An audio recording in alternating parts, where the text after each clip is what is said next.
கடந்த 20ஆம் தேதி தொடங்கிய வேட்புமனு தாக்கல் நிறைவு பெற்றது. இது குறித்தான தகவலை பதிவு செய்யும் நன்றி நந்தினி. தற்போது ஒரு அண்மை செய்தியை பார்த்துக் கொண்டிருக்கின்றோம். பம்பரம் சின்னம் ஒதுக்க கோரிய வைகோவின் வழக்கு தொடர்ந்து முடித்து வைக்கப்பட்டுள்ளதை நாம் அண்மை செய்தியாக பார்த்துக் கொண்டிருக்கின்றோம். தேர்தல் ஆணையத்தின் விளக்கத்தை ஏற்று வைகோ தொடர்ந்த வழக்கை தற்போது முடித்து வைத்துள்ளது சென்னை உயர்நீதிமன்றம். அதனை நாம் அண்மை செய்தியாக பார்த்துக் கொண்டிருக்கின்றோம்.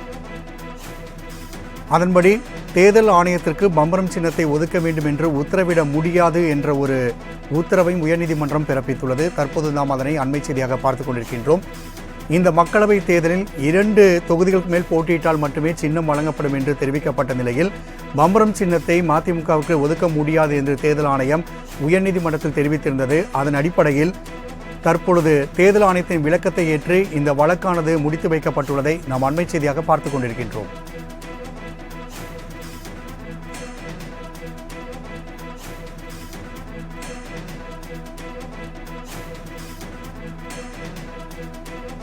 மக்களவை தேர்தலில் தங்களுடைய கட்சிக்கு பம்பரம் சின்னத்தை ஒதுக்க வேண்டும் என்று மதிமுக பொதுச் செயலர் வைகோ வழக்கு தொடர்ந்திருந்தார். இது குறித்தான வழக்கு விசாரணைக்கு வந்தபோது தேர்தல் ஆணையம் இது குறித்து உடனே தெரிவிக்க வேண்டும் என்று இன்று காலை 9 மணிக்குள்ளாக தெரிவிக்கப்பட்டிருந்தது.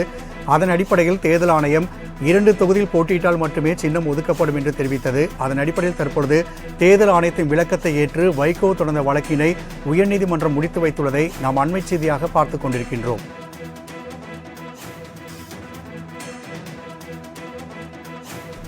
மதிமுகவிற்கு பம்பரம் சின்னம் ஒதுக்க உத்தரவிட முடியாது என்று சென்னை உயர்நீதிமன்றம் தெரிவித்துள்ளது. மேலும் இது குறித்தான கூடுதல் விவரணை செய்த கிருஷ்ணமூர்த்தி வழங்க கேட்கலாம்.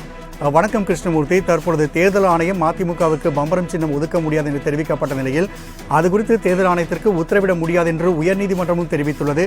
மேலும் இது குறித்தான கூடுதல் விவரங்கள். வணக்கம்.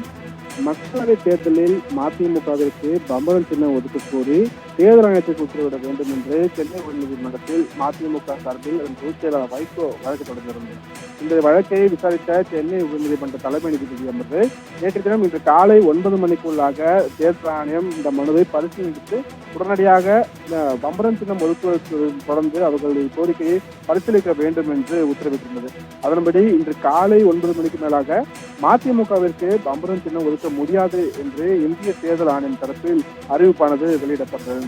அதில் இந்த வழக்கை சென்னை உயர்நீதிமன்றம் விசாரித்த போது மதிமுக அளித்த விண்ணப்பத்தின்படி இந்த தேர்தல் சின்னங்கள் ஒதுக்கீட்டு உத்தரவின்படியும் பம்பர சின்னத்தை பொது சின்னமாக அறிவிக்க கோருவதற்கான நிபந்தனையை பூர்த்தி செய்திருக்க வேண்டும் எனவும் ஏற்கனவே ஒதுக்கீட்டு சின்னமாக இருந்த பம்பர சின்னத்தை ஒரு தொகுதிக்காக பொது சின்னமாக அறிவிப்பது தவறானது என்றும் அது முன்னுதாரணமாகிவிடும் என்பதால் பம்பர சின்னத்தை பொது சின்னமாக அறிவிக்க வேண்டும் என்ற கோரிக்கையை தங்களால் ஏற்க முடியாது என்று இந்திய தேர்தல் ஆணையம் தரப்பில் இன்று காலை அறிவிப்பானது வெளியிடப்பட்டிருந்தது. அதன்படி நேற்றைய உத்தரவின்படி இன்று பிற்பகல் 2:15 மணிக்கு சென்னை உயர்நீதிமன்றத்தில் இந்த பம்பர சின்னம் கோரியான வழக்கானது தலைமை நீதிபதி அமர்வில் மீண்டும் விசாரணைக்காக வந்தது. அப்போது இந்த வழக்கில் உத்தரவு பிறப்பித்த நீதிபதி மக்களவை தேர்தலில் மதிமுக கட்சிக்கு பம்பரம் சின்னம் ஒதுக்க தேர்தல் ஆணையத்திற்கு உத்தரவிட முடியாது என்று சென்னை உயர்நீதிமன்ற தலைமை நீதிபதி அமர்வு தற்போது இந்த உத்தரவை பிறப்பித்திருக்கிறது. தேர்தல் ஆணையத்தின் விளக்கத்தை ஏற்று இந்த வழக்கையும் முடித்து வைத்து தற்போது சென்னை உயர்நீதிமன்ற நீதிபதி தலைமை நீதிபதி அமர்வு உத்தரவு பிறப்பித்திருக்கிறது.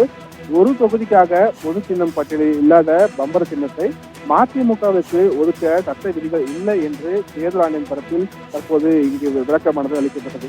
வேறு மாநிலத்தில் மேலும் ஒரு தொகுதியில் வேண்டுமானால் போட்டியிட தாங்கள் முடிவெடுத்திருப்பதாகவும் அப்போது 2 தொகுதிகள் அடிப்படையில் மதிமுகவிற்கு கூடும் என்று ஒரு வாதத்தையும் மதிமுக தரப்பில் வைக்கப்பட்டிருந்தது. ஆனால் ஒரே மாநிலத்துக்குள் மட்டுமே ஒன்றுக்கும் மேற்பட்ட தொகுதிகள் போட்டியிட்டால் மட்டுமே இந்த பம்பர சின்னத்தை ஒதுக்க முடியும் என்றும் வேறு மாநிலத்தில் போட்டியிட்டால் அதற்கு சட்டத்தில் இடமில்லை என்றும் இந்திய தேர்தல் ஆணையம் தரப்பில் சென்னை உயர்நீதிமன்றத்தில் விளக்கம் அளிக்கப்பட்டது.